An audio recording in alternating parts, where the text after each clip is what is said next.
telling the stories behind the things that you own with a bit of digital help. Welcome back to another Techstination interview. I'm Fred Fishkin. With us from a company called Artifcts, Artifcts, is CEO and co-founder Heather Nickerson. Hi, Heather. Hey, good morning, Fred. Thanks for having me on the Techstination podcast. Well, a pleasure. We all have stuff, sometimes seemingly too much of it, I think, but some things have special meaning. You just can't get rid of it. There are stories there very often, and that's where Artifcts comes in. Tell us what you do. Sure, love to. So Artifcts, we are a web and app-based platform. You can find us on the Google Play Store or on Apple, the App Store. We help people capture, preserve, and share the meaning, the history, the stories, the life experiences behind all their stuff. It may be something that is very important or valuable, or it could be something that has special meaning to you. It could be a love note or a card or a piece of kit art. Really anything and pretty much everything can be artifacted. This bike was custom built for me. It's based on a bike that was my dad's. My dad took me to my first races. I'm always happiest when I get back on this bike. To me, the sentimental value is significantly greater than the market value. This biscuit recipe was nearly lost. Grandma, why isn't the biscuit recipe in the recipe box? It was so insignificant to my grandma that there wasn't even a name for it. So I call them my grandma's daily biscuits. You have to have a coffee cup that is like old. That's your measuring tool. And you need 3 of those. This was my great-grandfather's book. It came to us as household furniture when I was about 5 years old. Only 200 of these books on Union and Confederate side are still in existence. It was quarantine and I really needed something to do. Painting is one of the things that I do to express myself. After the pandemic ends, I'm probably going to remember a lot of the sad memories, but then I look at this painting and I remember the accomplishment. When we show it, when we artifact it, it has the ability to continue to live beyond us.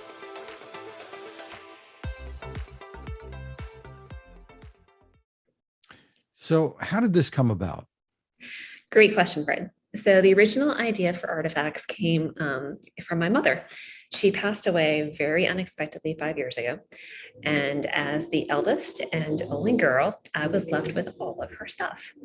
And what my brothers and I really wanted to do was to keep the things that mattered most to her, that would tell her story. The only problem with that is that objects, they can't talk. And we, months and months went by as going through stuff, and we didn't know what mattered to her. What would we want the next generation to know about her? She had this crystal vase and she never used it. Was it because she was saving it because it meant so much to her? Or was it because, Aunt Mildred gave it to her and she doesn't really like Aunt Mildred? So we didn't know. And we were just paralyzed by what do we keep? What do we rehome? What do we donate? We really wish she had told us the stories behind her things. Very interesting. And so you have a partner with this too, a co-founder. Yes, I do. So Ellen Goodwin is my co-founder and CSO with Artifcts. We've known each other for 20 plus years now. We both were a new analyst at the Central Intelligence Agency. We went through training together. And then we both, after about a decade there, went our separate ways. We helped grow and run startups. Myself in the security and privacy sector, Ellen in data technology and data management. And then we reunited actually with our daughters. We both have a love for travel, and we have daughters that are about a year apart from each other. And we wanted to, once the girls were, 6 and 5 respectively, we wanted to take them places to see the world. That wasn't necessarily, the same way that we live here in the US. So we started going on 4-day kind of long weekend girl trips with them. And that really reunited the friendship and really got us talking about all the things we'd want to do and companies we want to run and grow and start. And that led to the founding of Artifcts together. Fascinating. Well, Artifcts, as you said, can be for anything, but looking at it, art seems to have some prominence. Tell me about that. Yes, we've had a lot of early traction with art and artists. We have a lot of folks who are creators on the platform. One great example is we have a National Geographic award-winning photographer. He's based out of Wimberley, Texas, and he loves artifacts because he can use it to tell the story behind his photographs, behind his artwork. And he even, with artifacts, you can print off a QR code and it helps connect the digital with the physical. So he uses the QR codes in his gallery. So people that can come and scan the code, read the story, hear him talk about, the rhinos in the photo or the elephants or whatever that photo is, the horses. They're gorgeous photos. You can go on our site, search for @Rodney, and you can see his work. It's truly amazing. We also have a lot of young folks who themselves are budding artists or creators, and they really like artifacts because it's a place for them to, show off their work. They're not trying to sell it. It's maybe not picture perfect like with Instagram, but they really like using artifacts to, again, tell the story behind the work, show it, and safely share it. Well, step us through the user experience here from the start. Sure, happy to. So it's pretty simple. We designed Artifacts to be as easy as possible. It's 4 simple steps. First is choosing your object. We often joke maybe there should be an asterisk of find the object. You don't know what bin or box or where it is, but choose the object. Then take a photo and add audio and video if you want to. You then add the story. And it's really important when you hear story, it doesn't have to be a novel. It could be 5 words. My grandmother gave me this, end of story. That's why it matters to me. Or it could be several paragraphs. And then you upload and you've now created an artifact. So again, 4 easy steps. Pick the object, take a photo, add video or audio, add a story, upload. With that, you could do nothing else. And that artifact is safely stored on our platform for as long as you want it to be. If, however, you want to do more with artifacts, and a lot of folks do, this is where the other features come into play. You can attach documentation. If you're going to export to your homeowner's insurance agent or to your estate plan, add the receipt, attach the certificate of appraisal, maybe the certificate of authenticity. There's a lot you can do with documentation. You can also add in measurements. So if you're, either thinking about moving or relocating or downsizing, or maybe you want to sell an object or it's in storage, make sure you have the measurements. That's really important data that you need when you think about starting to move objects. Another thing you can do with artifacts, I mentioned the QR codes. So you can print off a QR code and connect that digital and that physical, the digital story with the physical object. You can also share. And we've built artifacts to be private by default, but you can choose to privately share with friends or family. You can also choose to publicly share. So with a click of a button, you can easily export your artifact over into Facebook, put it on your Instagram feed, whatever you want to do or however you want to interact with it. You have the ability to do that with artifacts. Sounds like an inventory system that's really, really versatile. Super versatile. And I think the other big thing is it's fun.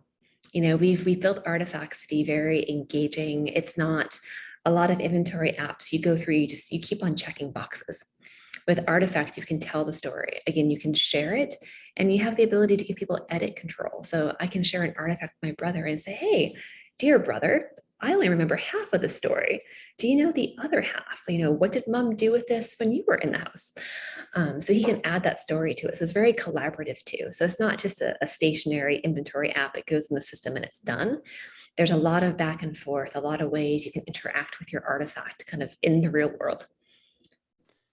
And there are so many stories, I guess, that you've heard. You've shared one or two. Are there others sort of offbeat kinds of things that you've heard about this being used for? Yes, so we love our members. They love reaching out and giving us feedback and sharing their stories, kind of their wins with artifacts with us. One that I think, one of my favorites is we have a Artifacts member who is downsizing after 30 years, moving from a 4,000 square foot home to a 2,000 square foot condo. And they've been in the family home for about 20 years. Before that, lived overseas and never once really went through their stuff. They just kept, overseas, moving place to place, moving back to the States, had a bunch of kids, stuff grew. And now having to go literally to have the living space and size, they're using artifacts to really capture and preserve those memories behind those items, but then letting the items go and either donating them or rehoming them, but they know they physically cannot take all that stuff into their new residence. So for them, Artifacts is a tool, and some of the feedback has just been there's no way we'd be able to move without Artifacts. There's no way we could let these things go if we didn't have a way to preserve that memory, not just for us, but for the kids. So that's a really nice success story. We've also have a lot of folks who are travelers or collectors on Artifacts. One of our users, she's in her 80s. She loves Artifacts for all of her different collections. She's got a spoon collection from traveling the world for 20 plus years. She's got a coin collection. She's got an old family photo collection. And she picks kind of, once a month, she'll pick a different collection and she'll go through an artifact.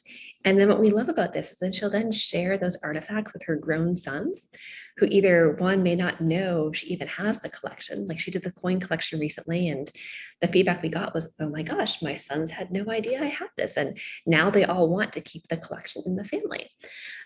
She likes to kind of poke and prod at her sons that way and get responses from them and interest too in keeping the items now that they know the story. So. How do you deal with questions people might have about, okay, I'm putting this in the cloud.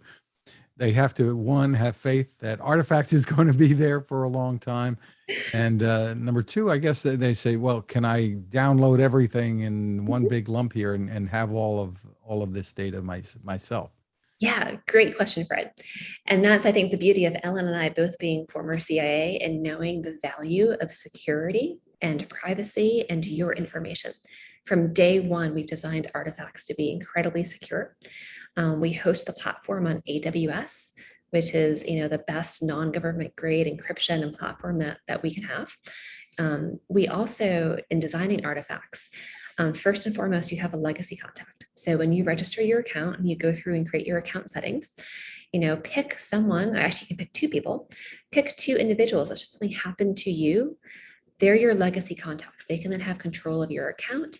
They can then decide what to do with your artifacts. We never want your artifacts to be lost in cyberspace. If you're putting all this time and effort into making them, we know they have value. We want to make sure that value is passed on to the next generation or to whoever, who you want to have it. We've also been very, very, I think, very clear about our intent is to ensure that the platform itself, it's stable. We have the ability, we've mapped out in our own roadmap that, if something were to happen to Artifacts, we have that 30+ day kind of shutdown period. So that way that there would never be an instance where you wake up tomorrow and your artifacts are gone. There'd be a very clear explanation of, here's how you download, here's how you export. We don't intend for that to happen. We've built this to be, a very long-lasting, kind of evergreen type of platform. And then the other point, Fred, about exporting. So we have with any artifact or your entire collection, you can choose to export with literally a click of a button. You can choose to export to a Word doc, to an Excel spreadsheet, to a PDF or a zip file. If you have documentation or audio or video that you've attached, use a zip file. What makes us really different too from other online platforms is that when you export your artifact and you download that information, you get it back in the original quality and the original size. So we don't compress your files when you get them back. So if you upload a video and then you export it with Artifacts, you get the original video. It's not some super teeny tiny compressed file that no one can see. So that was really important to us in designing the platform. It's your information, your data, your artifacts. Terrific. So tell us how it works for people to subscribe to this. There you have different plans available. Yes, we do. So we are a freemium-based model. So you can try Artifacts totally for free. Your first 5 artifacts, give it a try. We don't ask for your credit card information. It really is no strings attached. We then have 2 paid subscription tiers. You can do 30 artifacts for $36 a year, or you can choose to do unlimited artifacts for $89 a year. And the unlimited plan also gives you the ability to add up to 3 friends and family to your account. Your artifacts would all stay separate. We're not commingling artifacts, but you essentially get 4 accounts for the price of 1. We have found that most of our members choose the unlimited option because they really enjoy artifacting with others and having that ability to collaborate, to edit artifacts together. We also, for Mother's Day, we're running a special promotion where you gift one, get one. So any user or any members that subscribe now through the end of May and gift an Artifacts account, a great gift for mom. You can also, we'll give you a free account as well. So there are various ways people can use this. Have you heard of people like going through their photo albums, for instance, and one picture at a time, telling the story behind at least those photos that stir up memories? Yes, we definitely have seen a lot of users go through old photo albums. And for them, the feedback we've gotten is that Artifacts enables them to tell stories and enables them to pick maybe the most important photos that they want the story told. So you may have boxes and boxes of photos. Go through, pick the ones that really matter most to you or tell that piece of your family history. My co-founder was at home artifacting with her parents last month, and she has a great example going through old photo albums, found a photo of her mom playing tennis. And she never knew her mom played tennis. And she ended up asking her dad, and she's got this great artifact that's public on the system. And she recorded a video of him telling the story behind the photo. And the punchline being that, yeah, she played tennis in college. It was part of one of her graded courses, and she got a B, and there were no nets involved. So it added so much more dimension, not just now there's a random photo of, mom playing tennis, but now there's this photo that has a story. And she's also got her dad video telling and joking about it. So it's become this really neat artifact. The other thing about photos, we have a lot of folks ask, like I've got bins and boxes of photos. So at Artifacts, we have a network of partners, and one of them is a photo digitization company. And they help people digitize their photos. And then once they have them digitized, it's really easy to go through and artifact them. It takes kind of the pain point of having to photograph each and every photo they do. Very interesting. So for more info, where do we go? Go to artifacts.com, artifcts.com. You can see our site, and also, again, in Google Play and the App Store. Wonderful. Heather Nickerson, thank you so much for taking the time with us. Thank you, Fred. Really appreciate it. Have a great day.